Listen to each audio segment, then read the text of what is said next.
Good morning, good afternoon, and good evening to our listeners all around the globe. This is Sid, your host of Sit Down with Sid podcast, and we are thrilled to be back with a brand new season. Before we begin today's conversation, a quick content note. This episode discusses the 1985 Air India Flight 182 bombing, a terrorist attack that took the lives of all 329 people on board, including detailed personal accounts of profound grief, family loss, and long term trauma. These topics may be distressing or triggering for some listeners. Hence, listeners' discretion is advised. For our premiere episode, it is my honor to welcome a truly inspiring guest today, Sanjay Lazar, who tragically lost his parents and sister in the 1985 bombing of Air India Flight 182, one of the deadliest attacks of aviation terrorism until 9/11, claiming the lives of all 329 people on board. Today, as a leading voice in the aviation industry and author of the powerful memoir on Angel's Wings, Sanjay shares his extraordinary journey of resilience and his ongoing fight for justice 4 decades later. Without further ado, let's welcome Sanjay. Hi, Sanjay. Thank you so much for being a guest on our podcast. Hi, Sid. Thank you so much. Good morning, good evening, good afternoon to your viewers wherever they may be. And I hope they have a great day and a great year ahead. Yeah. Thank you, Sanjay. First of all, my sincere condolences for the loss of your loved ones, something that no one wishes upon. Uh, Before we get into the podcast, June 23rd, 1985 changed your life. You were 17 years old. Take us through the moment before that. Tell us, our audience, a little bit about your background, where you grew. We will talk about June 23rd and your life afterwards later on, but I would like you to give a little bit brief introduction about yourself up till that date. Yeah. Well, Sid, I was actually born in a place called Bandra in Mumbai um, in 1967, 17 November 1967. So a long time ago, 58 years ago, really. And my dad and mom were both with Air India at one point. And my dad, of course, was flying. Uh, we moved to Juhu and we lived in Juhu all our lives. We grew up, and then my parents got divorced, and then I went to boarding school uh, in north of India in a place called Missouri, and we studied there. Lovely, wonderful, storied school. And then, of course, for those who have read my book would know what happened there. My younger brother got assaulted and molested, and came down with a brain fever. In those days, we called it brain fever. I was a young kid. We didn't know much. And it turned out to be something called panencephalitis, multiple sclerosis panencephalitis, SSP, which was quite unique and rare um, in the 80s, late, early 80s, and then there about 79, 80. So we flew him back and I gave up studies. I came back to Mumbai and the doctors gave him like 48 hours to live at that time because they didn't know what this was. They thought, it was some sort of meningitis of the brain or something. And he lost all his body. He was a young guy. He was just 10 and a half, 11 at that time. Lost all his bodily functions. His nervous system collapsed. And he was a healthy guy few months before that. And, he and I had got really close. When you are a town boy in Mumbai, growing up in those days, Bombay, and where you tend to get really close as siblings, and we got really close in that boarding school environment, and I could barely stand to see him like that, and by and by, the doctors, like I said, gave him 48 hours, but he survived through his resilience and strength and love, of course, of my dad and now my stepmom who'd moved into our home and become part of our family. um, and we tried to keep him alive. He stayed alive for about 8 months, 8-10 months after that, or uh, even more, and until he passed away on the 31st of July 1981.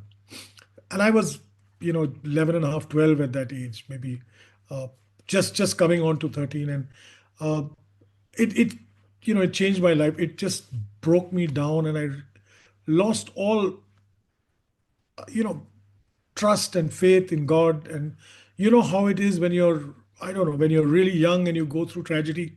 It broke my father, of course, completely, because I'd never seen a grown man cry at that stage. And then the worst thing in life is, to see a father bury their child, and or cremate them or whatever. And to see my dad, who was my hero, like that, was mentally traumatic for me.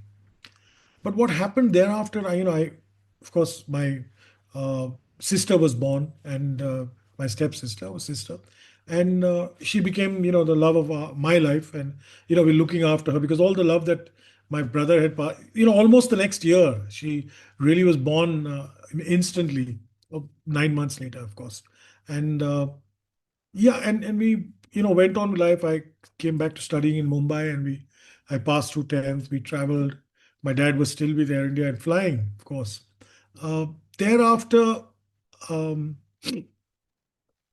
I had got into college, and I got quite wayward in my college years. You know how it is when you're in at least in those days in Mumbai, maybe all across the US and the world, when you're a teen or a youngster who's been kept protected in a environment, and then you suddenly see, wine, women, song, everything. I got carried away with a lot of all that. I had uh, stumbled upon alcohol. I had stumbled upon drugs a little bit and dabbled with them when I was in my 11th and 12th. That's, the junior college that, we have in India. Uh, in the US, it would still be, highest high school, really. Mhm. And I sort of became a, runaway kid, uh, getting into scraps with my family. I was, what you'd call the truant teen. My teenage years were quite troubled. And ironically, in the 12th standard, rather than study, I failed my 12th standard. I was an excellent student uh, until then, and I had distinctions in my 10th standard, which in India is a board level exam. And then I had, 11th, I did great, but I'd really gone off the rails by the 12th. I was maybe 15, 16, just 17, just turning 17 then. And I'd gone off the rails and, dabbled in all sorts of rubbish, like I told you. And yeah, I failed my 12th. And we were planning this. I won't say it was a family holiday.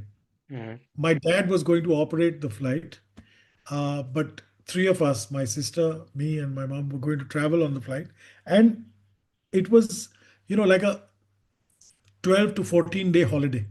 We Mhm. were going to see my cousins. I was going to see them for the first time. They were in Canada. And my dad was going to see his cousins, Mhm. that's their parents, after almost 30 years, because Wow. it'd been 30 years since they'd migrated. And Air India had just established flights to Canada after a long time. So we were supposed to fly out, and I got my results, and I didn't know how to tell my dad. And somehow I came home, and he almost collapsed and had a heart attack, because he could not believe that someone like me, despite all the stuff I'd done, could have failed my 12th standard. And then we figured what to do. He said I'd cancel the trip. And, my mom said, yeah, we won't go. We'll look after him. Because I had some other friends. And, in India, the 12th standard is such a high pressure exam, because it decides which way your career in life goes. Whether you go to medicine, whether you go for engineering, whether you go to, just do plain graduation. It's very competitive, of course, in India. And, so I had a couple of friends the previous year who didn't do so well, and they, committed suicide. So of course my parents were Wow. worried about this. Yeah, it happens. Teenage suicide is at an all-time high, was at an all-time high in India during those years, and of course it grew. The pressure is so high, Sid, because we are millions of people applying for very few positions in college. And unless you get, percentiles of 96, 97, 99, there's really no scope for you to get into a top level college for your graduation. So it's really very tough. So my family was worried that I'd do the same thing. And I said, listen, I'm not doing any such thing. I told them, please go on your holiday. I will stay at home. I will do a revaluation of my examination results and see where it goes. Otherwise, I'll apply for a re-exam. And I was pretty practical. Of course, they took off on the 12th of June 1985, Hmm. and from Mumbai, and they went to Delhi and then Frankfurt, then Montreal and Toronto. And I was, of course, I submitted my papers for revaluation, and I was partying, you know, like the youngster I was. And then on the Sunday morning, um, I got a call from my sister's godparents who said, where are you? So I said, I'm at home and resting. It was a Sunday. I think I was watching a cricket match on TV. And they said, we've got to come and get you. We'll come and meet you. And your dad called from London and he wants you there. So I said, wow, that's strange And this because Sunday is the June 23rd, I'm assuming. that is right. That is right. Okay. It was in the afternoon. So it Hmm. must have been, morning over there Yeah. in UK. So late afternoon. I said, unless my dad's found out, I'm up to no good or he wants me there really. So I said, they came over and they said, pack a small bag. And I packed a small bag and we left. And I didn't know till then that this has happened. I reached their home and then, of course, then he said, we'll be going tonight. I said, fine. Then I got to know that, when I reached the airport, he said, the aircraft has gone missing. And I Uh, had not, Are you talking about the airport in UK when you reach London, no, no, or no, no, the no. or Mumbai? Mumbai. Because Okay. I saw, there were press photographers, there was everybody all around. Oh, at And the Mumbai airport. Okay. yeah, because by then the news had spread, Okay. and we were, of course, I was told in the afternoon. And then in the evening, night was late, late night, early morning was the flight. So we came to the airport to go fly to London. And I was wondering what the hell is going on. And he whisked me to the aircraft and took me on. He was also flying with Air India. He was a colleague of my father. And we went there. And after that, the next thing is a haze for me. Uh, I took off and I didn't know, the crew changed in Dubai. Hmm. And I heard some crew, there were some two other family members with me of the crew members. And I heard somebody offering condolences. And I still didn't understand because I was still, though, of course, I knew by then what a condolence was because I'd lost my brother a few years earlier and I'd been through that. And an hour before landing into London, Ivan, who was, my sister's godfather and who later became, like a father to me and a mentor and everything, said, he held my hand and he said, I wanted to offer a prayer with you. And he said, the aircraft has been missing for 1 second. I'm sorry. That's it. You may That's it. have So, yeah, he came to me and then he said, I want to offer a prayer. So I said, what happened? He says, it's now 24 hours since the aircraft has been missing. So this is June 24th, a Monday, when you're This there. is early morning, June 24th, while we were landing there, because Right. obviously Of we had course. in those days only one flight out of Mumbai. Yes. So, and let's pray for them because, we don't know what's happening. And I said, hold on, I thought we were going to meet them. And then it became a missing aircraft. And now, uh, I was almost certain by then that something tragic had happened, but I wasn't sure. When I landed at Heathrow, there were hundreds of TV crew, waiting to catch the families, catch the crew, catch everything. We were whisked off to a hotel. Hmm. I still remember the hotel was called Heathrow Penta, Hmm. and it runs. It's on the Heathrow Airport runway where you can see all the planes take off and land. And I checked in, and I was quite. Of course, I knew about the hotel because I'd stayed there on previous trips with my dad. He Hmm. did a posting the previous 2 years prior, so I've stayed there. I've traveled with my dad immensely, all over the world. So uh, we checked in, and then I was so tired, I just crashed out. In the middle of the night, another friend of mine, the commander's son, the pilot's son, uh, pilot of the Air India 182 Kanishka, called me and wondered where I was. And when I woke up, I realized that the alarms were going off. And I said, "What the hell is this?" And I came out, half naked, just a short pants. And he said, "No, no, come on, we have to evacuate." And I quickly put on a shirt, grabbed my passport. There was a bomb threat in the hotel Wow. by the same people who had claimed that they had bombed the aircraft, the Babar Khalsa Khalistani uh, terrorist group. And we evacuated the hotel at 3 in the morning. There were Air India crew, there were Air India families, victims' families who had lost their lives in the 182 bombing, 24 hours prior. We came out and ran and stood in the car park in the freezing rain. I didn't have slippers, I had nothing. And this is 3 in the morning. When you're sleeping in a hotel, you really don't, pack a change of clothes and pack shoes. You just run with what you've got because you don't know whether it's a fire or what emergency it is. But everybody ran out. And half the hotel was there in a state of unrest, really. And we waited till the bomb squad came, and then they did whatever they had to do. Uh, Whether there was a device or not, they never told us, but they made us wait a good 5, 6 hours outside. And some of them moved into the hotel across the road to have breakfast or a coffee or a tea. But it was 9 o'clock or 9 a.m. or maybe 9:45 before we were let back in. The bomb squad, the police, everybody had come there to disarm whatever they had found and move out. I later found out that on the previous day, when Air India Kanishka went down, uh, three or four other Air India flights out of Heathrow had received bomb threats. So everyone was getting delayed or getting bomb checks done and stuff like that. Be that as it may, we wound up that and got straight to the airport. Of course, the day that we landed, we couldn't go straight to Cork, Ireland. Now, this aircraft had apparently, we found discovered by then, had disappeared off the radar about 120 miles outside of Cork. So, landfall must have been about 90 miles to the closest point, which is a Sheep's Head Bay, at the bottom of the Irish Peninsula.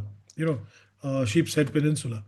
So we would have flown to Cork, which is the biggest city nearest to that point. Hmm. But because they closed the airport because of all this, we couldn't do it on the 24th. We actually got there, after this bomb threat, and we just flew out then straight to Cork. And there we were in Ireland, what I thought would be, a meet and greet with my family turned out to be a search and rescue, no rescue, but search and recovery, really. Because from the minute I landed, for the next 20 plus days I was there, it became, a nightmare. Just watching, I'd wake up in the morning in the hotel that we were staying, and we'd go to the Cork hospital, which had been converted into a control center, come morgue, come, um, you know, uh, identification center, come Interpol headquarters. Everybody was there. And So you were there for 20 days. If so, I this was whole there in about, yes, yes. I went once back to London. I spent a long time there. You're so right. this Yes, I whole spent. process in so before we continue, I just want to explain to our audience, uh, Air India Flight 82, which is known as the Kanishka Bombing, was actually a flight scheduled from Toronto to Sahar International Airport, which is the Chhatrapati Shivaji Airport of Mumbai now, and it had stops via Mirabel, Heathrow, and Delhi, New Delhi, Indira Gandhi Airport. And around and what happened was near the coast of Shannon, Ireland, at 31,000 feet, the plane went missing from the radar. So I just wanted to give a little brief info to our audience so they can understand like why Cork was the nearest port or the center where the recovery efforts to claim the dead bodies to identify was taking place. So please carry on, Sanjay. Yes, I'll come to all those things sequentially. I just wanted to touch Sure. upon this part. And excuse me. And yeah, so of course, we went to Cork Regional Hospital. And as a 17-year-old, I've seen death. I've done, my share of uh, wild things. But To witness this kind of a scene was something I would not wish on my worst enemy at that time. No, definitely not. And it became, you know, like a for me, I spent 20 days because Ivan, my sister's godfather, who had taken me there, was there. He was handling the Air India control room for the victims' families, for other people, coordinating stuff. So he was there. And I was trying to find my family members. And I'd wait every day. Uh, I'd come there. We had this huge wall. And I mean, it was the wall of death or the family wall. But the Irish police were called the Gardaí, and the Interpol as the bodies or body parts. Or remember, this is 1985 we are talking about. So there was no DNA evidence, there was no DNA fingerprinting, nothing, no mapping. There was the basic tooth, and if you're fingerprinted, you're fingerprinted. There was nothing else. You couldn't pull strands of hair to identify people and stuff. And this was also 90 miles out to sea. Hmm. So of course, when we get to the rescue, I'll discuss. It actually, we I discovered later, exploded over literally 100 square miles. 10 miles by, maybe more than that, or 10 by 14 miles radius. And So that's where the uh, debris of the the plane debris scattered to. and Okay. the bodies and everything Wow. was scattered. And uh, the impact of a bomb is huge. One would not barely imagine. you know the closest thing we can look at is the following year, is when Lockerbie took place, and we see the kind of devastation it caused over a village, and the village of Lockerbie, and we understand the kind of damage that may have happened to this aircraft. But so, there were some whole bodies. There were, as we got to know much later, uh, bodies that didn't die in the blast but hit the water and died of drowning. There were families. There were people who you know were never found. There were people who, just pieces. So out of, we would wait there every day. Ships would come in, and these were naval ships. The UK, the British Royal Navy, started bringing in. The Irish Isling was the ship Isling was one of them. And there were two merchant vessels. Okay, and of course they were the first on the scene. One was a Scandinavian ship. One was a British ship that was sailing under another flag, and the Laurentian Forest, and carrying newsprint to Canada. So they turned around. So the helicopters were picking up bodies and Hmm. parts and uh, wreckage, whatever they found was important, and dropping it on these two carriers. There were a number of helicopters out there. By then, you had the Nimrods out to sea. You had a whole lot of other uh, search and rescue parties. But the tragedy was that for all the families, we'd wait every day for the ships to come in, for the ambulances to bring the body parts, and then the Interpol team and Garda would sort it out and put the images on that board, and ask every family member there to start seeing if they were, of course, filled up forms as well. We'd filled up documentation to help identifying marks, jewelry, Hmm. clothing, things like that, so that they could identify which body was actually whom in case of total disfigurement or dismemberment and stuff like that. And it was a you know torrid experience. Some of them found their family members, some claimants, within the first day or 2 days or 3 days. Hmm. Some never found and just gave up and went back. I stayed on, and every day I'd go through this process, and it was heart wrenching. Um, I Well, remember it's at fun. one point. Yeah, it's great Sorry. that you're saying that because upon checking, I can see. So the bomb killed 22 crew members and 307 passengers, out of which, as you mentioned, 132 bodies were only recovered. So Yeah. 197 bodies were never recovered and are lost at sea. I just wanted to give the numbers to our audience so they understand. You know, so please carry on, Sanjay. Yeah. And I So apologize for interrupting you. I just want to make sure our no, audience is aware of the facts, the things that you're saying. Um, so that's why. Please go ahead. yes, yes, absolutely. You need to give context, yeah. And you'll be able to give a better context than I for a third party who's listening to this story for the first time. Because for me, it's my life, and I assume people would know, but it's 40 years on, and maybe your audience was a lot of them may not have been born at that time. Some of them may remember those sad, tragic days. Uh, I was so attached and close to my baby sister. So all I really wanted, and when you face tragedies of devastation like this, you've lost everything.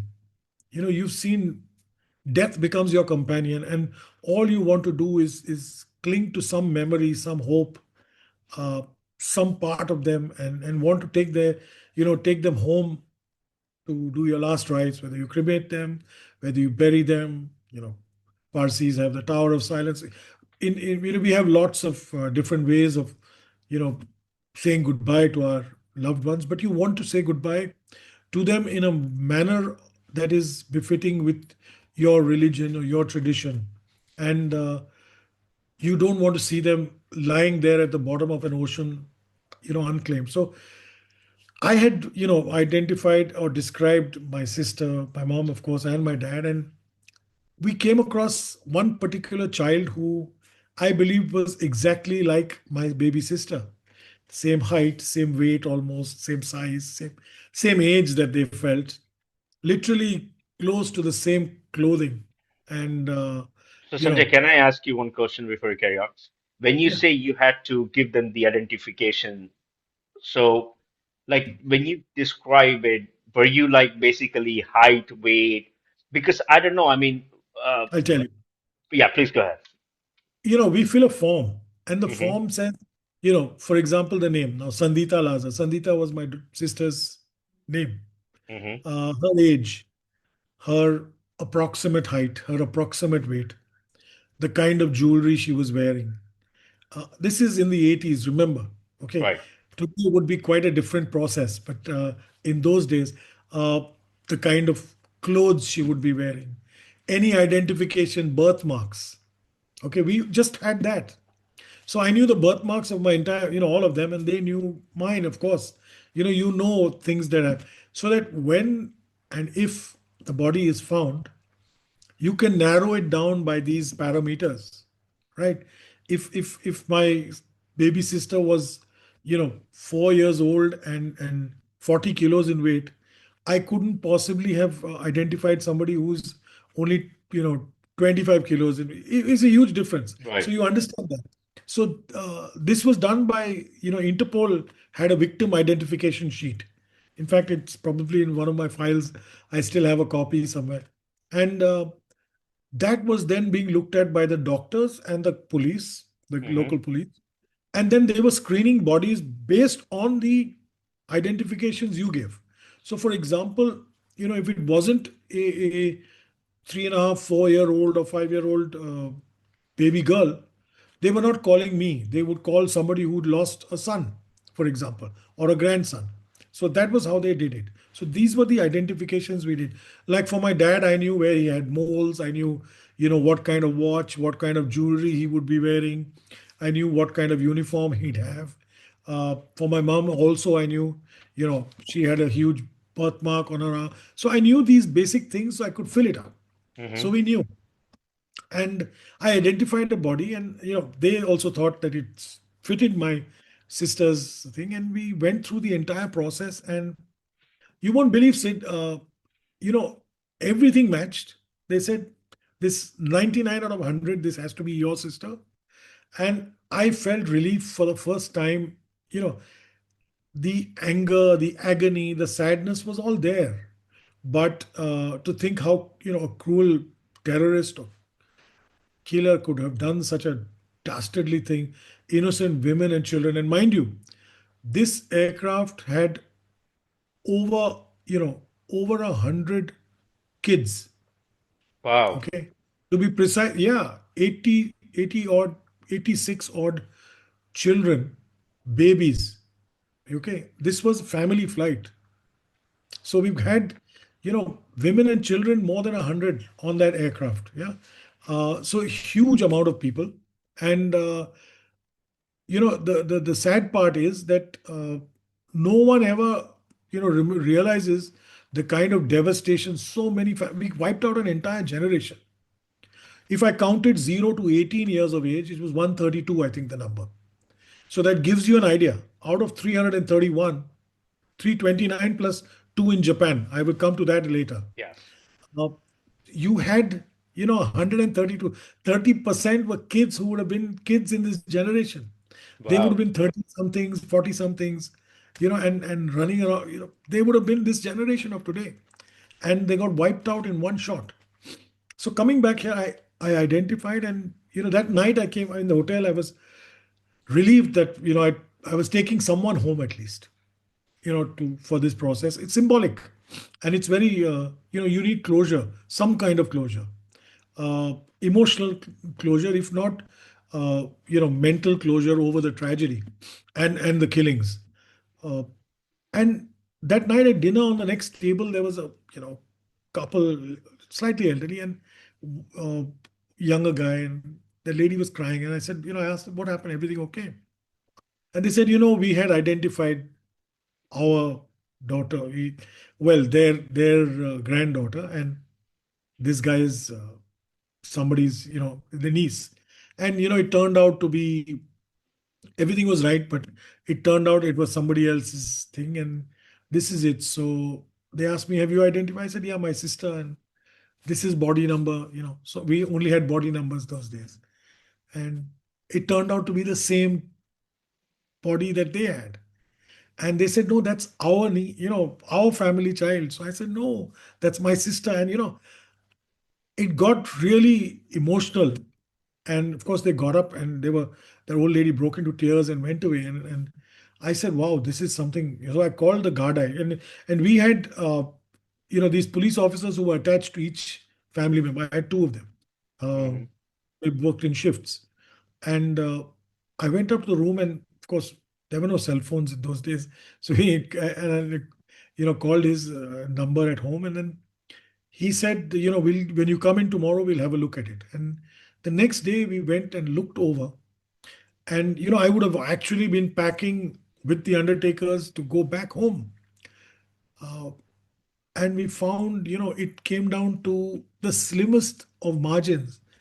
Um, the pearl necklace my sister had on was of a different shape of pearls compared to this. Now, we had round pearls, and that family was from Andhra, Hyderabad, and they have rice pearls. And the difference is quite stark if you are into, jewelry and stuff like that. And as a young 17, I didn't know pearls are pearls. I wouldn't know what a rice pearl is and what a normal pearl is. And I spoke to my aunt in Chennai, and my my sister's godmother in Mumbai, and she said, "No, no, the pearls are wrong. You've got it wrong. It is this." And then we had to go through that process and call that family and apologize and said, "I think we made a mistake," and that was a heartbreak for me. And I got, then my whole world collapsed again because they were delighted that they'd got their family member, and they flew off, of course, that very evening. I didn't even get a chance to say bye to them properly, but I was happy that I didn't make a cardinal mistake of taking someone else's family member home to do the last rites, and they got to take their child home. And I got totally broken after this, and I upped and went back to London. It had already been a long time. My uncle, my dad's younger brother, had come from So India, so I Sanjay, went to. so if I understand correctly, you were not able to identify your dad, your mom, and your baby sister at home. Up to this point, I had not been able to identify. Yeah, Got it. Okay. I'm. Okay. So Sure. I went to uh, London and met my uncle, and then they called me back. And now what had happened was the Air Force had given up, the Navy and Air Force had given up the search. Not only for, it was not search for survivors, it was search for bodies because everything had either, this was shark infested waters also, remember that. Uh, and lo and behold, I got a call from the guardai who were handling me the next day in London in the reception, and they said, will you call us back on this number at so and so time? And I called, and they said, will you come back? So I said, what happened? Now it happens that after they called off the search, literally, a body came up and drifted towards the thing, and they discovered it and pulled it back up, and that was body number 131. And this was, I got back, this was still a number of, we'd already spent 17, 18 days there. Okay. So I went back. I was in London. So London to Cork is just an hour, hour and a half flight, no more than an hour. Uh, and he said, we found this one body that's come up and it seems to be your mother's body. So I said, wow, let me look at it. And we went through the entire, by then there was nobody left. It was just, I was literally the last family member there. And I went through the entire process with the doctor's team and the guard and everything. And it was indeed her, and miracle of miracles, she was pregnant. We didn't know. We discovered that later. I discovered that later, at least. Uh, for some reason, the body went underwater and stayed preserved and came up pristine condition. Even the clothes she was wearing were not even scratched or torn. And it was, anybody could have made it her. It was her. There was absolutely, literally no impact, of the bomb Wow. or whatever. And that was a remarkable miracle for whatever it's worth. And yeah, I instantly looked and I said, yeah, this is my mom. I've identified, and that was one for me, a big saving grace. Of course, in later days I got to know why my father could not be found, why my sister may not have been. My dad was in the cockpit around the time of the bombing because his voice is on the recorder. Hmm. When you hear the tapes and you play back the transcripts, uh, in between what the pilot says to Shannon Air Control, you can hear the pilot talking to my dad and speaking about landing in London and customs bar seals. There's a kid who wants to come and see the cockpit. Can he come? And of course, maybe my sister was around them, for all you know. So, she was not able to be found. We all know where the bomb went off, and yeah, and that was, part one of the trauma and tragedy of, you know, Kanishka Air India 182. And yeah, the next day I flew out back to London. The body came, casket came to London, and I flew to Mumbai. And then, another phase of my life began. And this was just your mother. You still are not able Yes. to find at that No, no, point no, you're no, okay. no. And I No never sister. found anybody else. We never found anybody else. And you rightly mentioned 132 bodies, because I'd like to tell you that 7 months later, body number 132 came up. Really? I believe Wow. Dr. Alexander came up Wow. from under the water, and got released and was discovered on a shore, and that's how they brought it up. And of course, I know Rob, whose dad it was, and I've met him many times, and that was a really strange thing. So until that time, literally almost the first year, or a little bit, it was 131 bodies. The 132nd body came much later, and that's how things transpire. In subsequent years, a lot has transpired thereafter, and we started fighting for justice after that, and to find out the reasons. That's mired in political controversy and a lot of stuff. But as you go forward, we'll talk about that as well. Wow. This is, I mean, it's even hard to believe a 17-year-old kid. I mean, at 17, all you want to do is just have fun, play Party. sports, party, and you are here by yourself in the process of identification for almost 3 weeks. I mean, I cannot even imagine like what you must have gone through.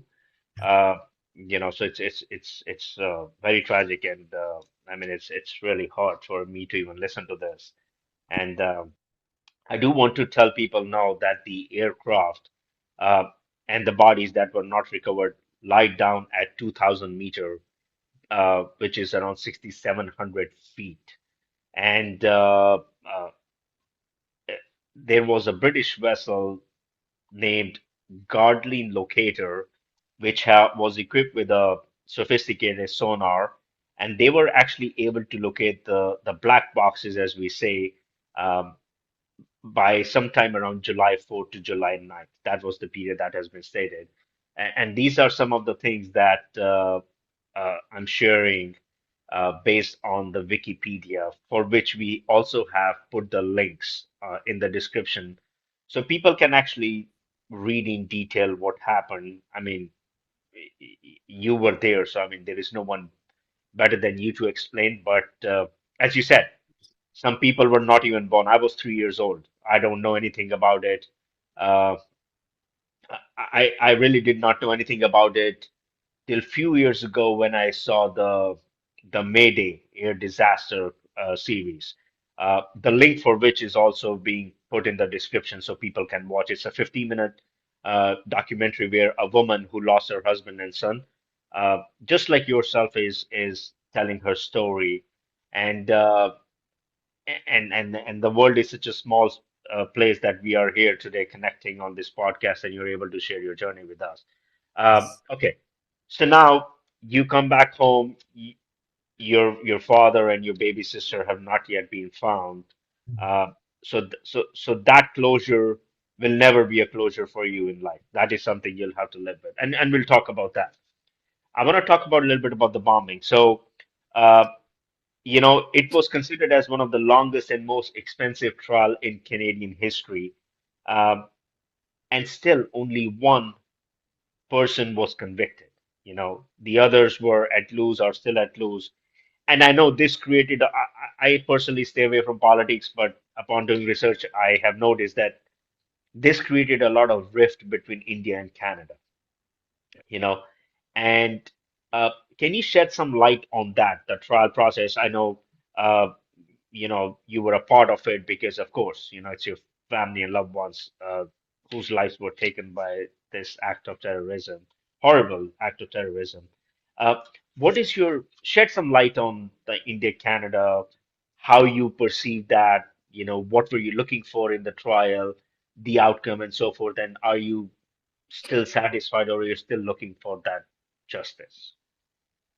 Yes, yes, of course, sir. Um, I'll quickly take you. I'm not going to get into my personal life, but 1986 was the first anniversary.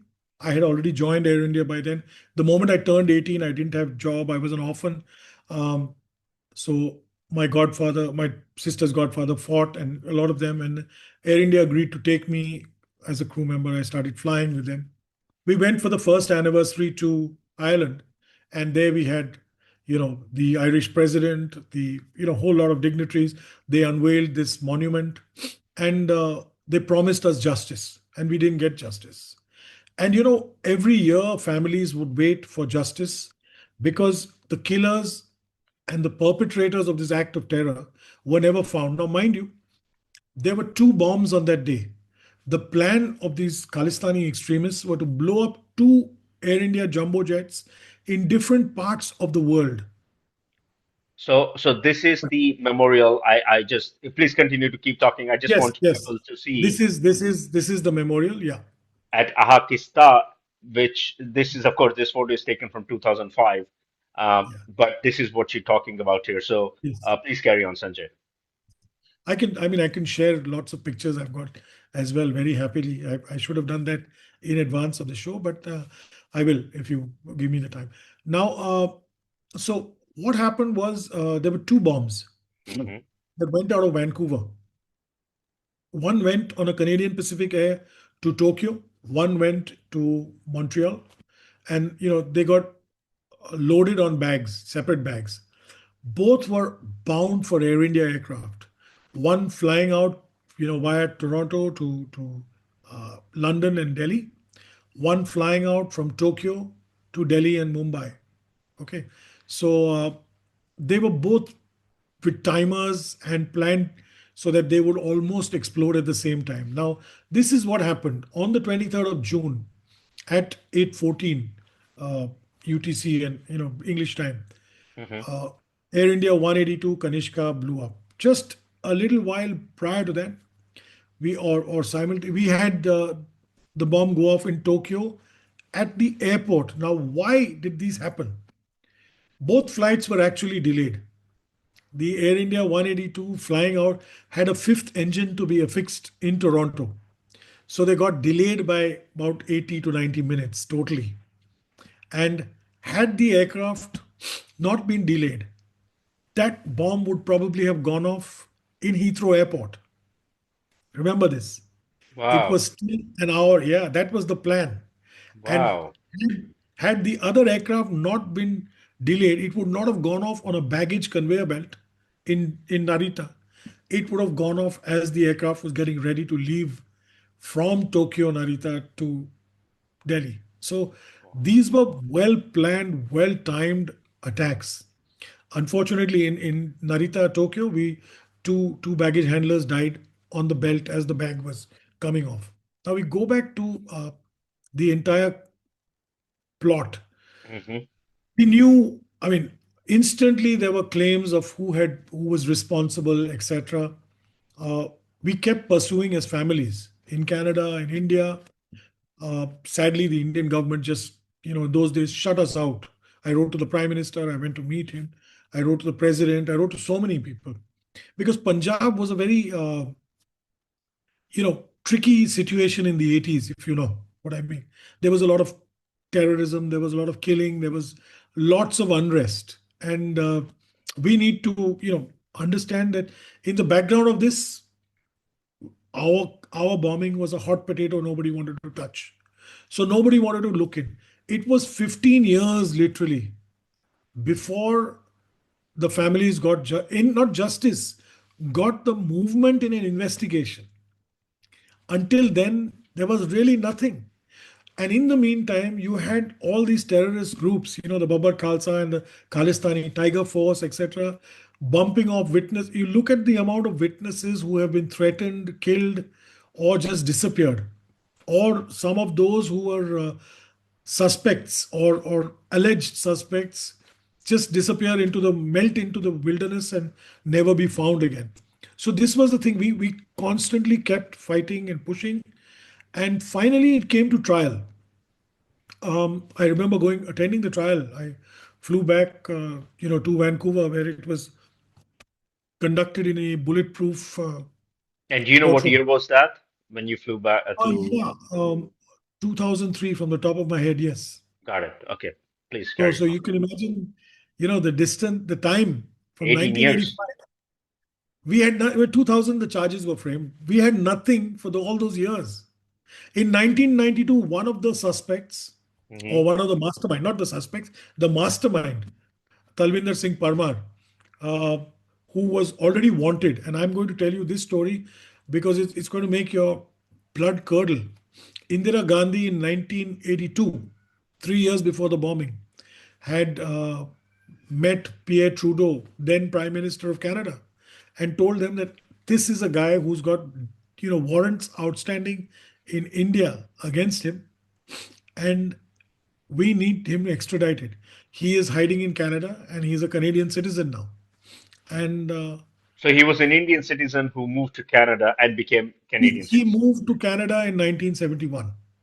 Okay, but he was not born in Canada as No, a. no, he's born from Okay. Punjab. Punjab. Okay. Got it. He went there and became a citizen, and then Of course. he went around all over. He came into Pakistan and then came into India a couple of times, conducted acts of terror. He had these motorcycle gangs, and they were killing Sikhs and Hindus and all over Punjab. So he was a well-known terrorist, and he escaped. He was arrested in Germany and then deported, and he went to Canada at some point. India asked for his extradition 29 times. So let's get that correct. India asked for Talvinder Parmar's extradition 29 times. between 1982 and 1985. And every single time the Canadian government said no. And the reason, because you are part of the Commonwealth, but you do not recognize the Queen as the head of state. So we can't, we don't really know whether to trust your rule of law, etc. That was it. And this is the guy who then goes and test fires a bomb in Duncan in Canada, in British Columbia. They test fire the bomb, and then they place it on the two aircraft. They send it to be placed on the aircraft in two suitcase bombs.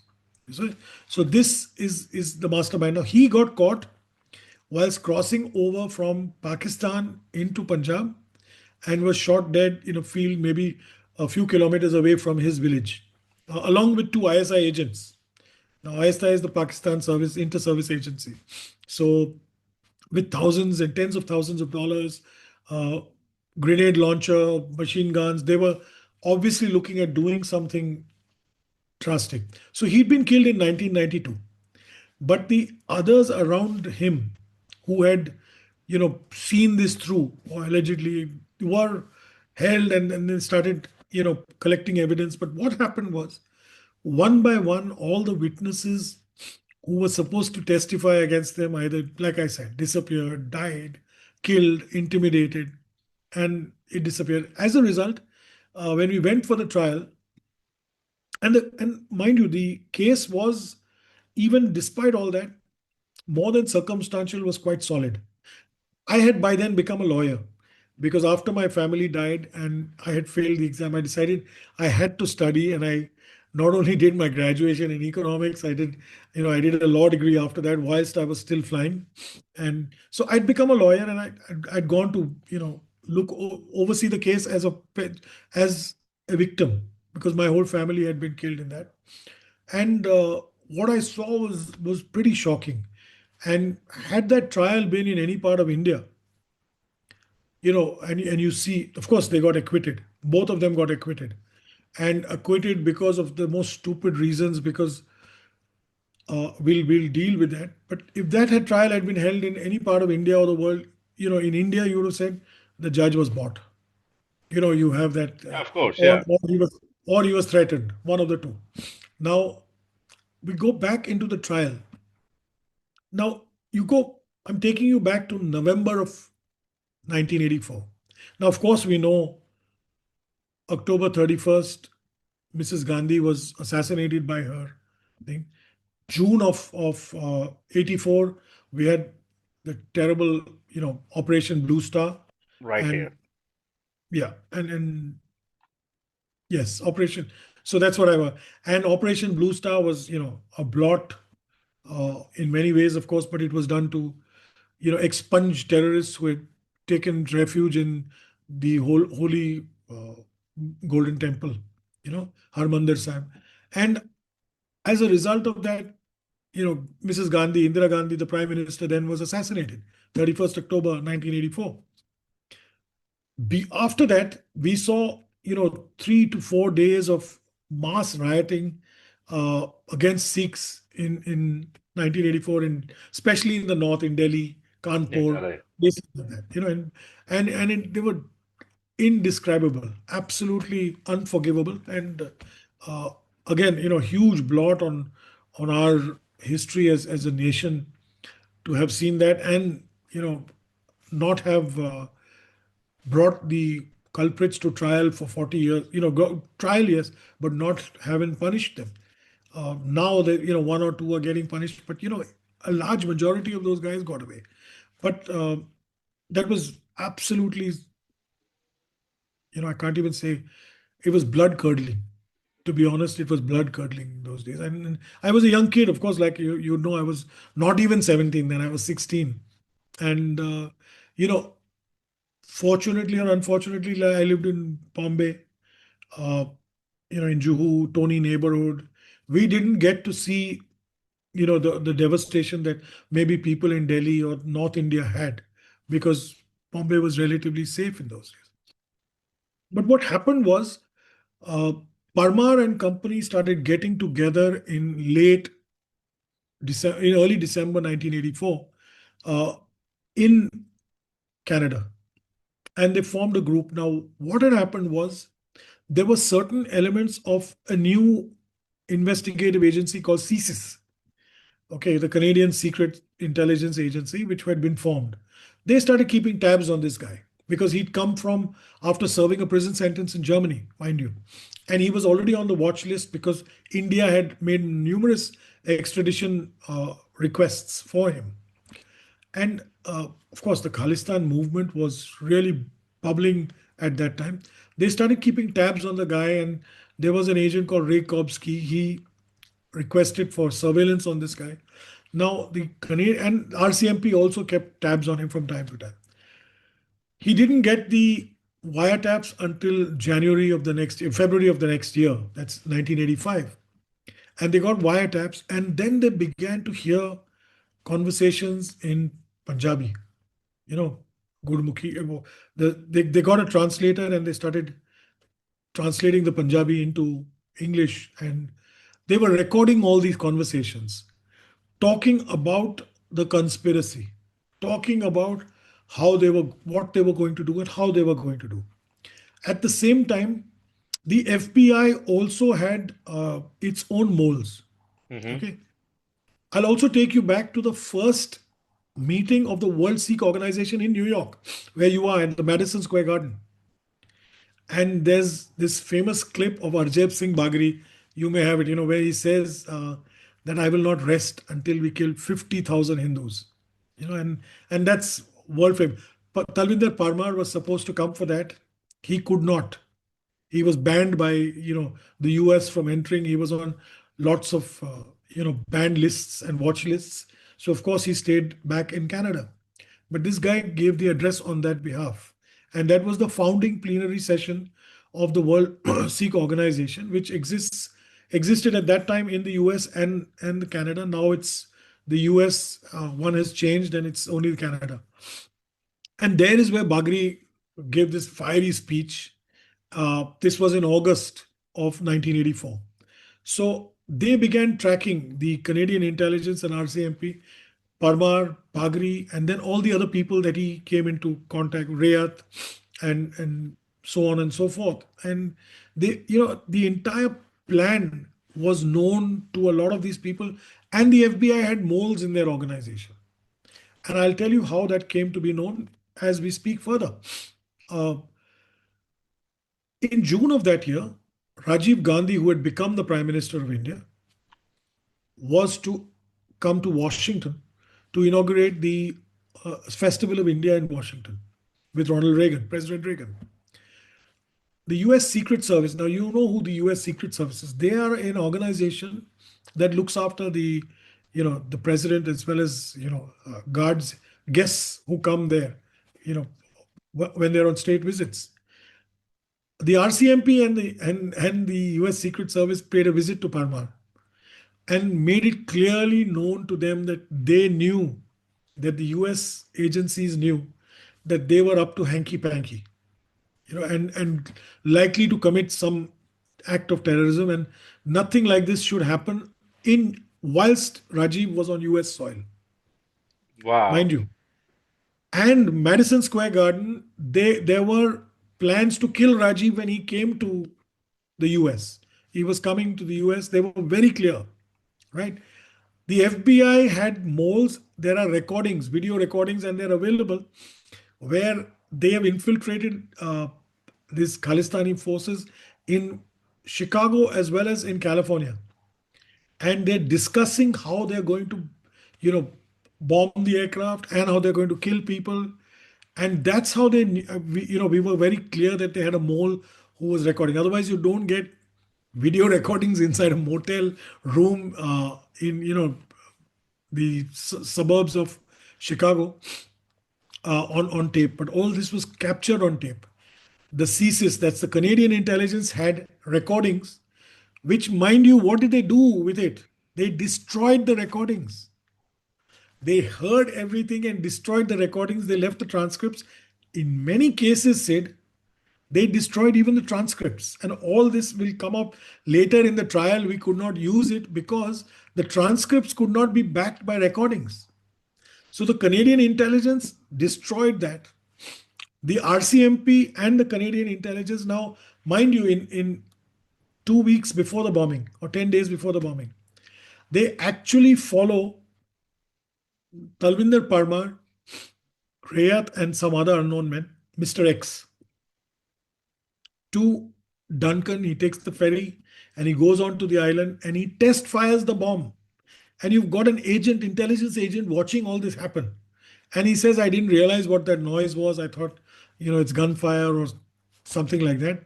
But they didn't pay attention. They didn't give cognizance to it.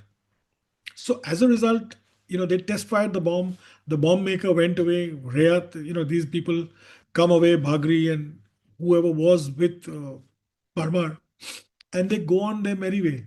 Along with this, Indian intelligence and Indian government had been sending warnings from March itself that they had sufficient intel that something serious was going to go down in Canada. Two things. They warned either the Indian commissions or the embassy would be attacked, State Bank of India, which had its branches there, or Air India. Now on June 1st, and if you read my book, I published this, printed this telex there. The Air India sent a telex to all its stations across the world warning that they have credible intel the Indian government has received that one of their planes is going to be bombed. And therefore, you need to be on guard. This was handed over to the government. Now, I've spoken to Indian embassy staffers in Canada at that time during the research of my book. And they say we gave 30 plus, when one country writes to another, they call it an aid memoir. Okay. So these aid memoirs were handed over from the Indian uh, Commission, Indian High Commission in Canada, to the Canadian Foreign Ministry and, of course, the RCMP, that there is a strong perception of threat to an Air India aircraft. And there was only one aircraft per week, remember. It was once a week flight. So wasn't too difficult to find out which flight it would be. It was not like there were 6 flights a day. It was one flight a week. And to please give additional security. So I'm trying to piece together to show you that intelligence agencies from the US, not one, at least two or three. The FBI, see the CIA, I don't have concrete evidence, but FBI and US Secret Service both were in the know. The CSIS and RCMP were in the know that something was going down. It was probably a bomb and it was going to be on an Air India aircraft. The date and time, maybe they could not have known, but this is how the whole thing panned out. The Indian agencies also knew, and they'd send warnings in writing. Now, what had happened was the bomb was made allegedly and tested in Vancouver and then put on 2 bags. We all know that two Mr. Singhs came and pushed their way onto the flight, sent their bags, but never traveled with the subsequent flight. They let the bag carry on. And thereafter, the bombing took place, and of course, it exploded just before Shannon outside, in the Irish Sea, and everything went to ground. But we come back to the point of why Canadian intelligence, why the RCMP never took action against these people. When the bombing took place, Brian Mulroney was the Prime Minister of Canada. He called up Rajiv Gandhi to offer condolences. And ironical, because 268 of the 329 people who died on Air India 182 Kanishka were Canadian citizens or Canadians. Canadian people from, in Canada. Indians, of course, of Indian origin, but people who lived in Canada. And that was the whole, tragedy that occurred. And that's when Rajiv Gandhi hit back and said, listen, you are talking rubbish. My government has been warning you for the last 6 months, and your people have done nothing. And that's when he called, RCMP, CSIS, and that's when they dug out all this and they found that they had recordings, they had, transcripts, they had tape, they had everything. They had video surveillance. The FBI had given them tips. The US Secret Service had given them tips. They had so many smoking guns all over the place, but they just let it happen. And that is the huge tragedy, and that put a huge strain on Indo-Canadian relations for not years but decades to come. Literally, Air India stopped flying. There was very low level of interaction, and then came the trial, and of course, uh, they got away in the trial because all the witnesses were destroyed, the evidence of these tape recordings were destroyed, though they knew 6 months in advance this was going to happen. And there was a lot of other, uh, you know, there was Tara Singh Hayer, a famous journalist, Sardar Tara Singh Hayer, who was murdered in cold blood, two attempts by the Khalistanis, and he was, on second attempt, he was killed. He actually witnessed one of the conspirators confessing in London, uh, in a newspaper office, saying that yeah, we did this, uh, and this was how it transpired. So it's not that it was not known. It's not that there were no pieces to fit together, but it's that everything transpired in a manner that let these guys off the hook.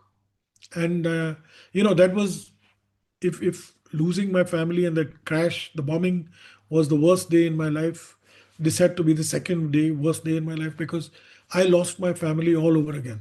You know, to see them, I sat 15 feet or maybe 20 feet away from these killers. They were behind bulletproof glass, so was I. And high security uh, courtroom that was built specially for this trial. And like it said, the longest running, 140 million, $160 million odd trial and investigation and everything put together. And it's still an open investigation, though, these guys got away and they were grinning year to year because they knew that they could never be convicted when they got rid of all the incriminating, witnesses. And that is where the rub of the green. And after that, it deflated and demoralized all of us. We started then campaigning for a public inquiry. Again, I was, a petitioner there, stand with individual standing.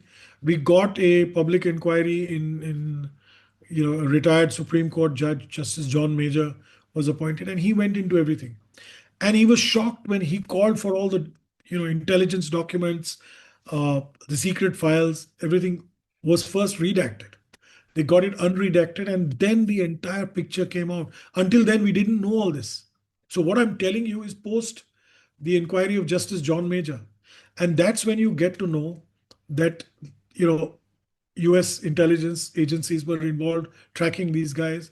They had people in. You get to know CSIS was monitoring them. You get to know that tapes, 200 hours of tape recordings were destroyed. Say 200 hours. If you've got 200 hours of recording of guys saying they're going to create a bomb and plant it in, I mean, you don't need to wait for the bomb to go off to arrest them, or, just throw them in jail. This is what it is. And from then on, it was only the Justice John Major inquiry that brought us some relief, but no justice. We need to understand that no justice, because it was not about criminal liability then. It was purely about getting into the facts so that this could never happen again. Double jeopardy applies in almost every court in the world, and this was one of the cases. Those guys got away with murder, and that's what it was. Yeah, So do you ever visit the memorial in Ireland on an annual basis? every year, every year, Every year, June every 23rd, in fact, yes, yes, every year, including this year, which was the 40th anniversary. Not only that, this year I went speaking across Canada and the US. I spoke in Washington, D.C. at the National Press Club. I spoke in, you know, Hamilton, in Toronto, in Vancouver. I've visited all the memorials actually. Now I've visited every memorial that's built in the world for this tragedy, and in memory of those that we lost. And I don't want the world to forget. And it's strange that you say it. There was a movie made, AI 182, by a Canadian, Swedish Canadian producer, director, and that won quite a few awards.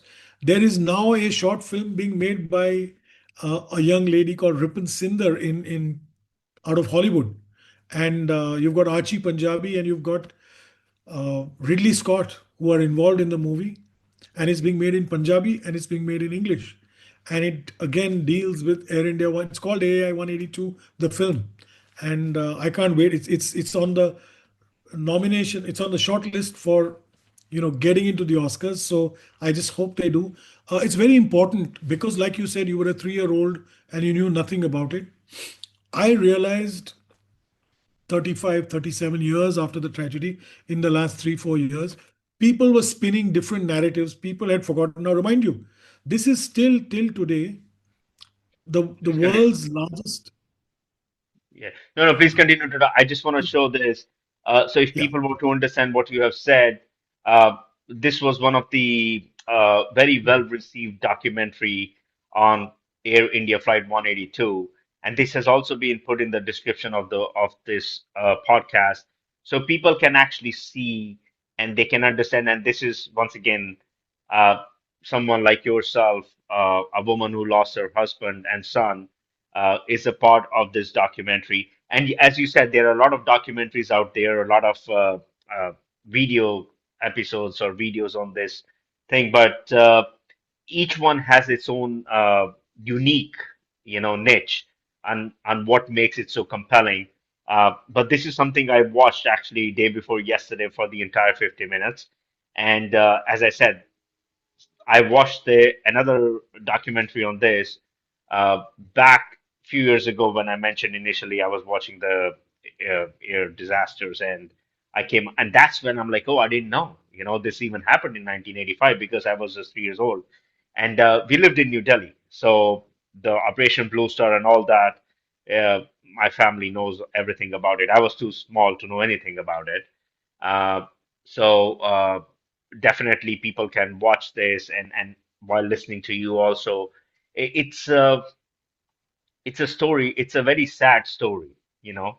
But people like yourself and others who have been fighting for justice even 4 decades later uh, still continue to fight. And I want to ask you one thing. I yeah. know you are a very famous public figure featured in India Today and other top news publications in India.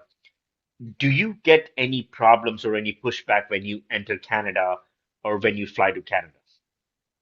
Um, uh, I've just posted another movie, which is Stella Yes, Gunnarsson's original movie. Yeah, you I'm can going to share that share as the well. link.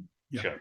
Um, no, I don't. And actually, to be fair, I speak. I'm an advocate against terrorism. I'm of course fighting for justice for my family and all the other families, even today. And my journey has made me realize, like I said, about 3 years or 4 years ago, I found this Khalistani radicalism coming up again, and uh, the one thing I abhor is terrorism and killing and death and violence uh, against innocents is completely unforgivable. And I treat this is the foundation of my belief is from my own life and the losses that I've suffered, and I don't want anyone else.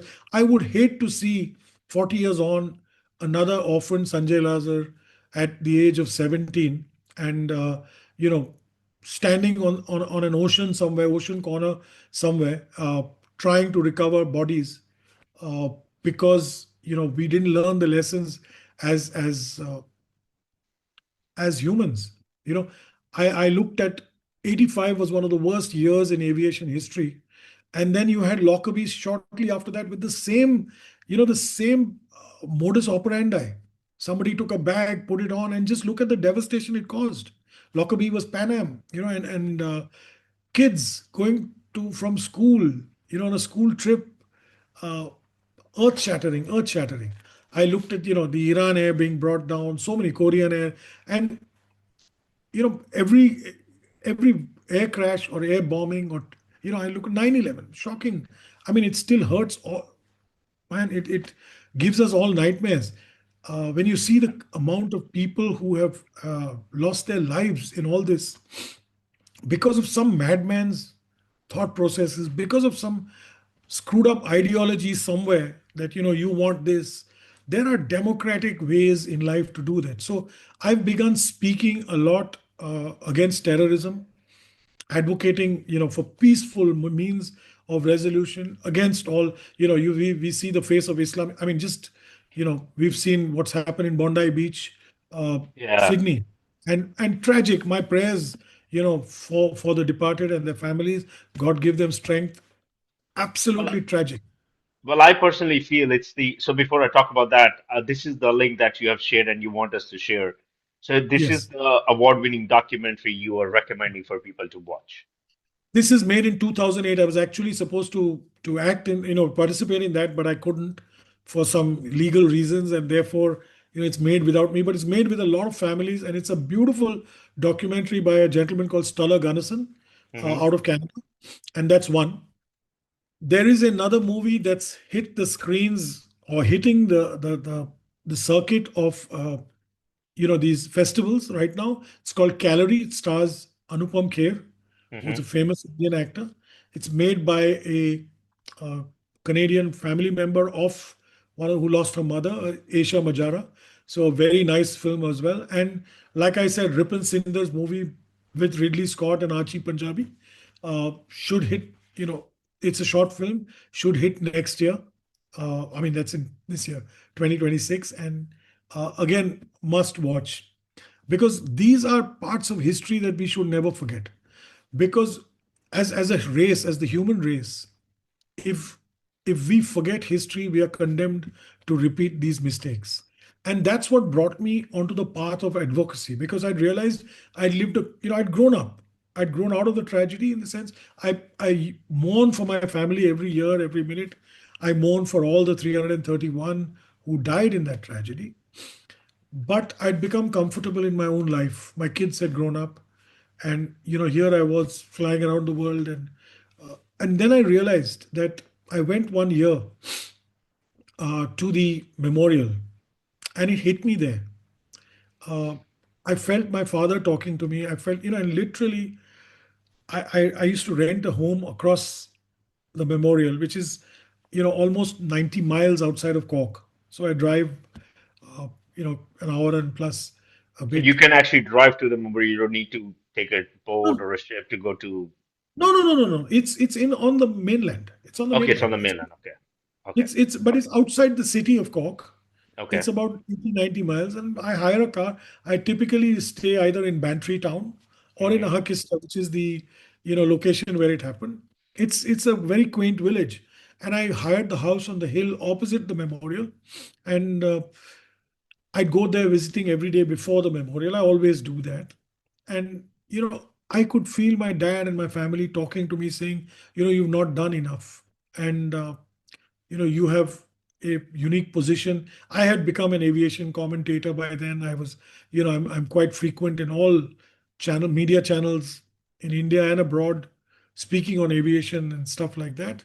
So, and then I felt, the spirits, the powers of all the families, and I could feel that they're being let down because some madman somewhere in the world was recreating history.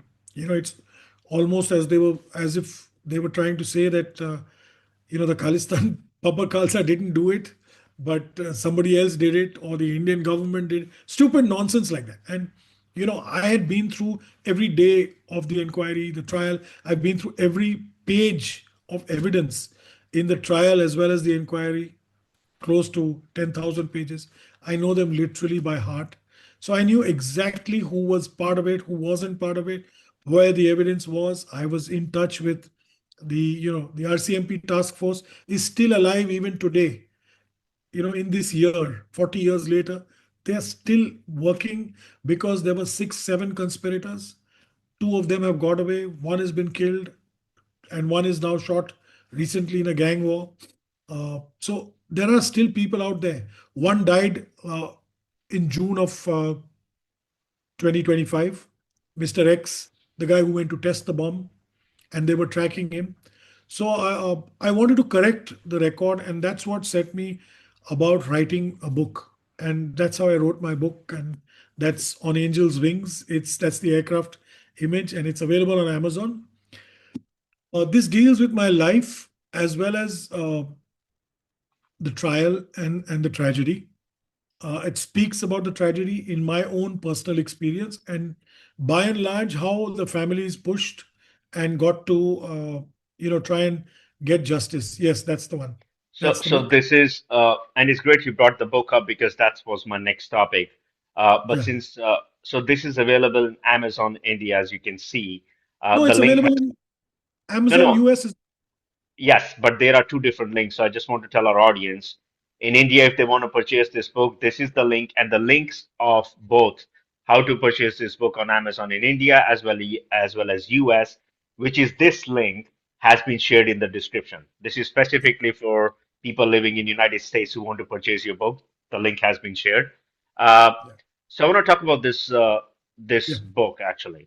Uh, Took you 37 years to put a story on paper, a memoir of love, unimaginable loss, and finding purpose.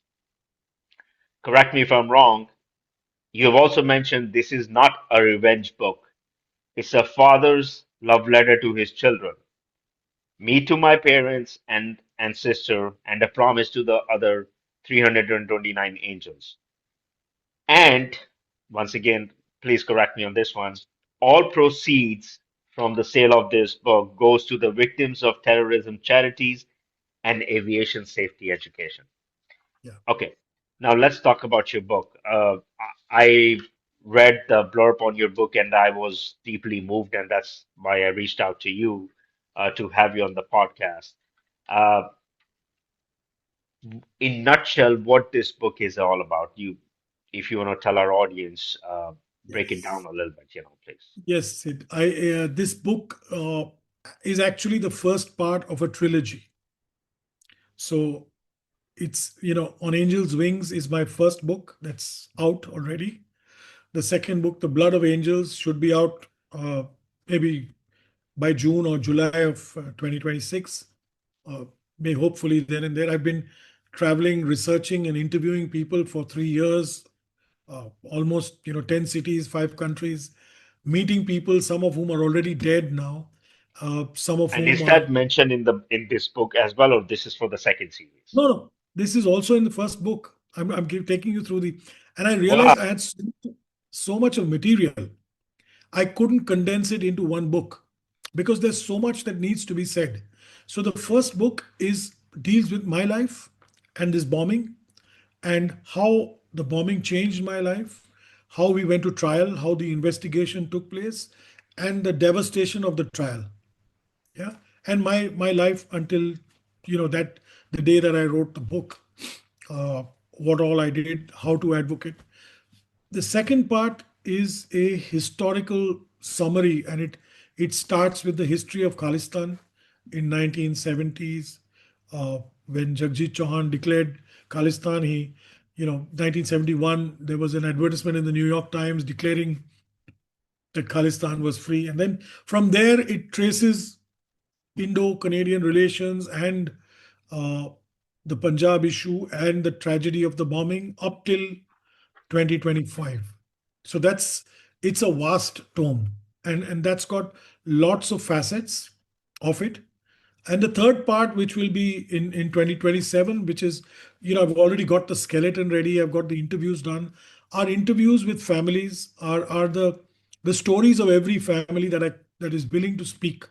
Mind you, And more how than did you 50. connect with these families? Because you said you had to travel to different parts of the world. It's a very hectic task. How did that come along? I'm personally very curious to know. Now, as families said, over the years when the trial began, we got together on an email thread, and we've been together on an email thread ever since then. And in Canada, they have a victims family association. I'm a part of that. In India, we have a victims group. I'm a part of that, so I know most of them. And we have become family in our tragedy, united in our tragedy. We've reached out to the Pan Am victims. Where I know a few people from there, Lockerbie, that is. And every tragedy, you get to meet and you talk to people. So I have been in touch, and now we've become a WhatsApp group. Now, of course, now we've got a Facebook group, and we communicate. We lean on each other, and we give each other support over these last 40 years. And many of the people who started out when I was still a 17, 18-year-old are no more. They passed on. They were senior uncles and aunties, and elderly people in those days, and they've all passed away. But I realized, a time may come when I'm no more, and I would hate that the next generation and the generation after that do not get to know about this tragedy and what actually happened. And therefore, this is my bit. And as many people that can keep this together, let's not forget, this was the largest aviation bombing in history of mankind. It still is. This was the largest aviation terrorist attack until 9/11 in North America. you know and mind you, uh, had we paid attention to the lessons of Air India Kanishka in 85, and then Lockerbie may not have happened. Maybe we would not have had 9/11. I'm just, going by, Right. you just look at, you know, mankind doesn't learn from the mistakes. And that's what causes us to keep seeing this happen over and over and over again. And that's why it's very important for us to speak out uh, to the youngsters and the seniors and remind them of the devastation of terrorism, of the devastation of tragedy. And despite being scarred by it, and my whole life changed because of it, I had big dreams. My parents had dreams for me. I had dreams for my baby sister. Despite all that going to dust, I'm not filled with anger, hate, or bitterness. I'm filled with hurt. I'm not filled with revenge. But what I want to see is, we have a safer world for our kids, my grandkids. As my kids, grandkids come along, they're not yet around. But I'd love to see the next generations. Let's start getting away. And instead, what I'm seeing in these last 3 to 4 years is the hatred amongst men and women is growing. We see cult violence coming up all over, and this is what I spoke about in Washington. And hopefully, maybe I'll come to New York someday and speak about all this tragedy plus other tragedies, and let people make sense of this mindless killing. We don't need this. What I've just seen in Sydney. You don't need guys with guns killing kids. I Brown think University. I personally feel it's the political rhetoric that has to be blamed. Of It's course. the political rhetoric that is creating this divide, and it's funny because I was having this conversation at home this morning too, and human beings are not meant to kill each other. That's No. not humanity. But once the political rhetoric goes that way, the divide amongst different religions, it will always end up bad because we are, at the end of the day, uh, our brains can be easily brainwashed, you know, uh, who allow them to be brainwashed. I must emphasize on that, you know. So I just wanted to bring that up. That's just my point of view. I stay away from politics. Uh, Best. I have never been a fan of politics growing as a kid till date. Uh, I do follow some news a little bit, but just a little bit. But when tragedies like these happen, that happened Bondi Beach, uh, they had a university shooting, Brown University in Brown University, of course. Rhode Island, Yes. Providence. They had Yeah. a suspect in mind and they let him go this morning, so the suspect is still on loose. Like, where do you feel safe? As you said, you would love to see your grandkids when that time comes grow up in a safe and environment filled with love, laugh, and laughter, love, laugh, and togetherness. But I am personally very worried for the future of where this world is heading, based on these rhetoric. So that was just my point of view, and I'll let you please carry on. I know No. you were talking So about something, so please. like I was saying, so I speak at various colleges, various events. Wherever I'm invited, I travel, and I want to share my lived experience. This is a lived experience of being a victim of terrorism, of tragedy, and how you learn to rise about it, how you learn to fight from failure, and you know come up, learn to walk on the straight and narrow, and set an example for others to come. uh, I only want, I mean, if there is hope for justice, yes, in my family's death, but if not, I'd appreciate a deathbed confession from one of them, because it gives us all closure. It will give a generation of people closure, those that are left, you know, not for any other reason. Uh, the hurt or the sins of the past are, if not forgiven, they are buried under years and years of turning your other cheek, and trying to suppress your grief. I had not grieved, as you will read in the book. I had not grieved for 37 years. After that, I'd really not had a cry. I'd really not spoken to someone, after that. I was a young kid. Uh, those days, maybe in India, we didn't have all this thing, and it was not a great thing for, you hear that guys don't cry and stuff like that. So I just, jumped in and I went into flying, and then I lived my life. My kids were born. We went forward. I never looked back. And it's when I sat to write this book, and when I had that out of body experience, where I felt these spiritual beings talking to me and saying that you're not done enough. You have the ability to communicate to people. Please go out and spread, the word of peace. Let people know our true story, and not take revenge. Not This is never about revenge. It's not about compensation. It's not about anything. It's about trying to, let people live a peaceful, decent life, and letting the people who are suffering and going through what I've gone, loss, hardship, destruction, realize that there is a world out there. You can bounce back. I'm letting people who failed in life know I failed. I want people who fail to know that, listen, this is not the end of the world. You can rise up above all this and be a winner. I've been in the White House. I've been with prime ministers, presidents, as you will read my book. I have been to number of tragic events. I remember 9/11. I had my friends stuck there. I was helping them come back to India. My crew. I was the leader of a trade union as well. So I've done my bit in society and as an aviation leader. And even people who are addicted, addictions, drugs, alcohol. I have been there, seen it, done it, and got out of it, and I'm here today. So I'm not embarrassed. This book is a very raw book, and I've tempered it a bit because it was really wild, emotions, but it's a very raw book, and it takes you through the journey that I have been through in relation to this bombing and uh, the tragedy that I went through. And it makes you look at the entire investigative process, the trial, and the outcomes through that, and the life I've led till now, and how I'm going around speaking. So that's what it does. And every time I hear of an aircraft accident or an act of terrorism, it makes me cringe, because it takes me back 40 years ago to that June day, and I think of a young Sanjay, 17-year-old, waiting by the ocean, waiting as the boats come in, kind of thing, to see whose body was coming up.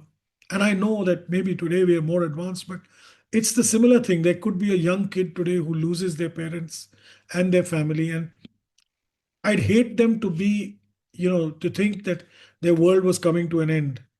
Uh, there is hope beyond all, disaster. There is hope beyond all tragedy, and that's the message we need to give our kids, our grandkids, that you don't have to turn to violence and terrorism and all this dirty stuff. So Sanjay, I know it's getting late on your end. Just a couple of no, things no, it's before we okay. wrap this I'm up. completely at your service disposal. Don't worry, I've cleaned everything. Yeah, Uh, I ate I, fully as well.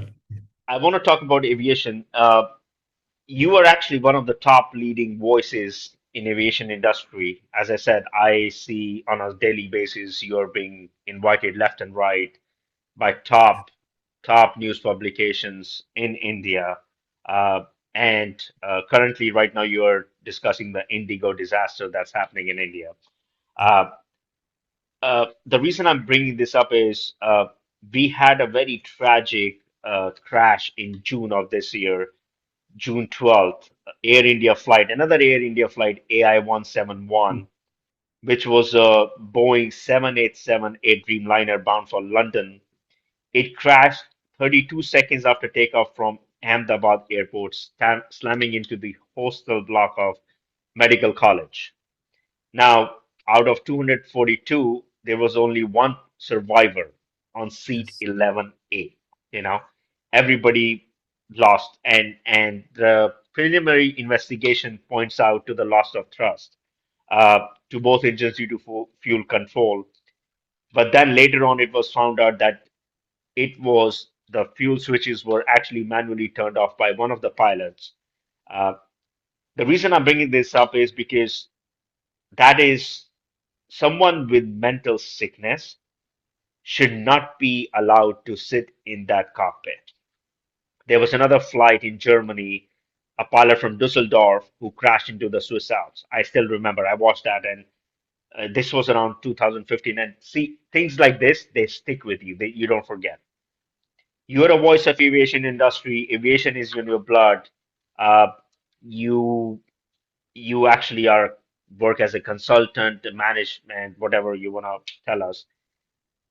Why is this being allowed? Why there is no more scrutiny or a system, especially in Air India? For in this instance, I'm not blaming one airline, but in this instance, why there is no more scrutiny? Why there is no more background checks? Like, tell us, give us your point of view, being an aviation expert, and how you're helping the aviation industry. Are you doing something to cater towards this so it does not happen again? So, Sid, I'll say my part about this. It was a very tragic accident, and I knew quite a few crew on that flight, including the pilot. I'll preface my statements with this by saying that, uh, you know, the preliminary report, has not blamed anybody per se. Uh, it says there was one line that says, one pilot to the other, uh, "Did you put it off? Did you turn it off?" And he says no. Now I know that this has been controversial uh, between the NTSB, the FAA people, and the Indian Aircraft Accident Investigation Unit. The Supreme Court of India has just heard a case by the bereaved father of Captain Sabharwal. Incidentally, I knew Captain Sumit Sabharwal myself. Okay, Wow. personally. Yes, I did. Yes, he was junior to me in the company, but yeah, he used to come to my building. And of course, I knew him, and he wasn't the way people describe him. To be very honest, um, the father went to the court because he felt people were maligning his son and betraying his legacy.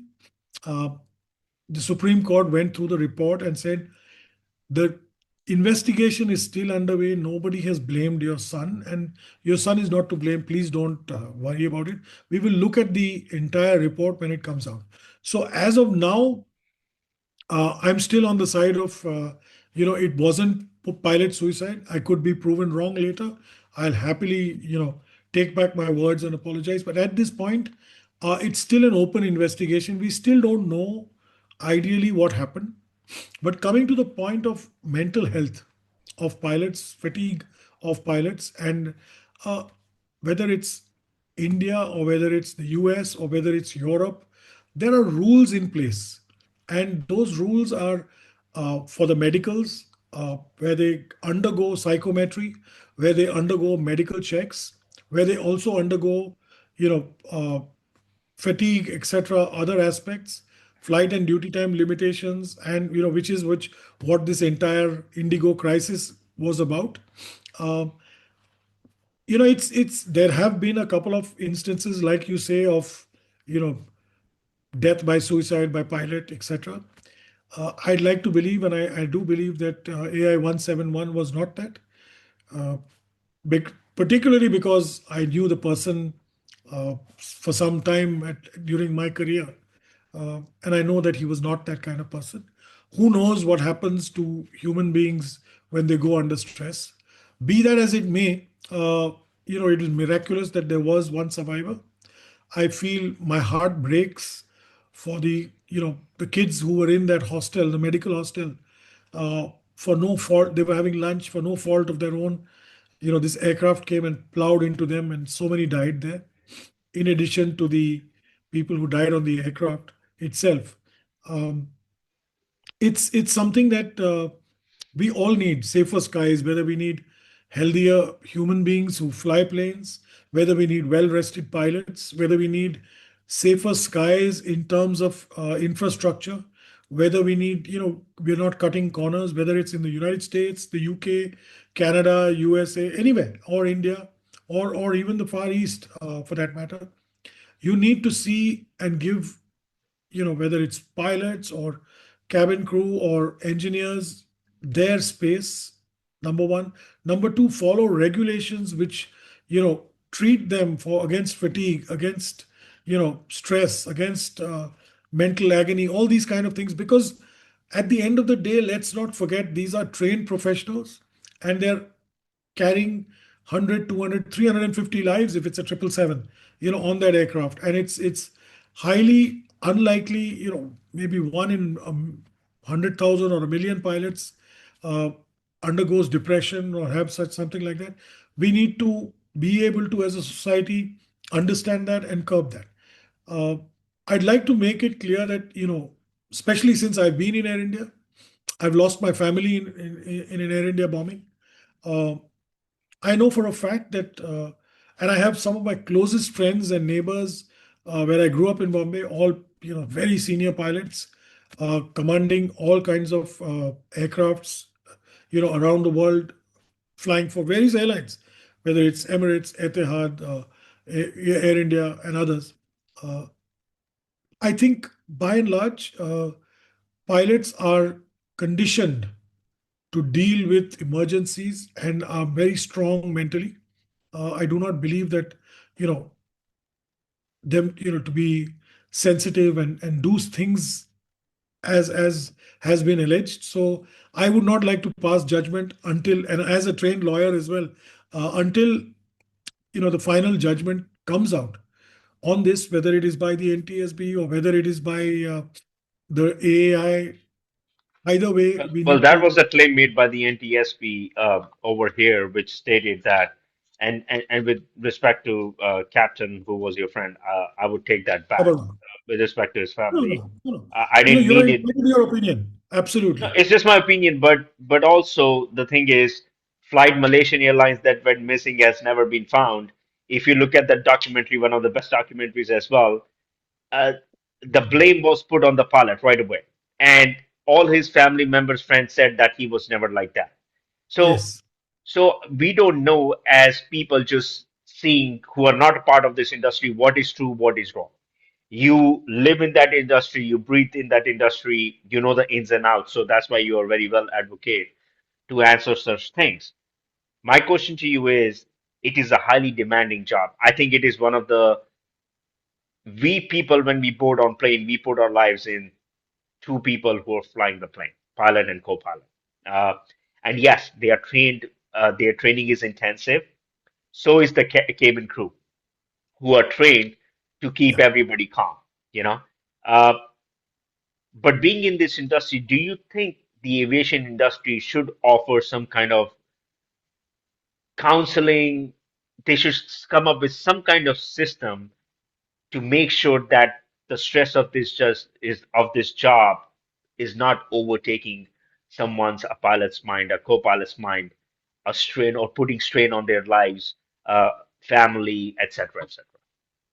Well, Sid, I'll tell you, as far as Indian aviation is concerned, there exists enough of that. There is counseling. There are those things. There is also, of course, the pressures of hectic flying and stress. I do believe also in the United States, uh, there are FAA mandates on these things. You do have, like I said, psychometry and tests that determine the person's mind and body conditions and stuff like that. In fact, in Air India, I can speak, the pilots actually in India, the DGCA mandates the pilots go through an Air Force medical. So they do all these tests, psychoanalysis, psychometry. They follow the same protocol that an Indian Air Force pilot would. Okay, so it's not as though this is not existent. It is existent. It exists very much so. You have fatigue reports, you have mental stress reports that they file, or your CRM instructor or whoever checks you. So it's not that it doesn't exist. Of course, we also know that it's quite possible, as in the US, as in Europe, but you spoke of German wings, as in India, it could, somebody could be so good to conceal everything, then they might just get away with that. But yes, there is. To answer the question quite briefly, there is counseling. There is all that is available, and they monitor pilots for fatigue and stress. They monitor pilots' emotional state. They do all these things at various levels. They also do that for cabin crew, mind you. Though cabin crew don't fly the plane, but they look after emergencies. They look after safety and stuff like that. So it is a critical aspect of the aviation business, and it's something we as passengers, now you and I are both passengers, we fly, are need to be considerate about their rest periods, their duty periods, their flying conditions. All are extremely, extremely important. I know we are always in a hurry to get from point A to point B, and to go for a meeting or go on a holiday or whatever it be. But we need to understand that there's this is more important. The mental health, the physical health, the rest, the lack, having zero stress, for whether it's a pilot or your flight attendant or whoever it be, your engineer, very important. Or your air traffic controller, who's often not spoken about but has one of the most stressful jobs, because aircrafts are flying up and down in the skies. So that's what it is. Yeah. Perfect. Sanjay, one last question I want to ask you before we Yeah. wrap this up. Uh, Body number 131 will stick with you for life, right? Right. Uh, you're still looking for closure for your father and your sister. Uh, and once again, please accept my sincere condolences, what is next for you? Uh, What keeps you up at nights? What inspires you to wake up? And when will that closure happen, if that ever happen? Like, tell us. Sid, it's like this. I will, as much as I love to and want to meet and hug my father, or, if nothing else, get his body and give him a decent burial. Uh, I know I will never. Like I told you, if you go through the transcript, he was in the cockpit. The bomb was in the forward cargo hold, probably blew the front and the cockpit up in a matter of seconds. They probably never knew what hit them. You know, my mother was sitting at the back, and of course, uh, escaped being blown up, but he died all the same. But I want to, as a son, to my parents and to all the other 329, 30, 331 victims of that bombing and other acts of terrorism, not only my own, whether it's 9/11, whether it was Lockerbie, whether it was Korean Air, whether it was Iran Air, all aviation and other terrorism, uh, you know, try and advocate peace and non-terrorist, guard the world against terrorism, and in all its forms. Whether it's religious fundamentalism, whether it's militant terrorism. I've seen some horrid things in my lifetime. Unfortunately, this decade, this half a century between, you know, that I have lived in 70s to now is one of the worst in humankind. We've seen the worst of humanity. So for me, speaking about it has become very important. Writing about it is very important. And uh, where does closure lie? Like I said, if I get, if there is a deathbed confession by one of these guys, it'll be peace in my heart. Won't be closure, yes, to an extent. but it won't divert me from my task, which is still to go and seek to talk, to inspire, to motivate people who are down and out to stand up and get right. One of my favorite sayings is Nelson Mandela's, it doesn't matter how many times you fall, it matters how many times you dusted yourself and got up again. And that's what I want to see and tell people. And I want to, preach about not having to resort to violence, death, and hatred. We've got so much of hatred in our lives as communities, as countries, as human beings. And I mean, where the hell is that going to take us? By killing 100 more people, are we going to get to our goal? No.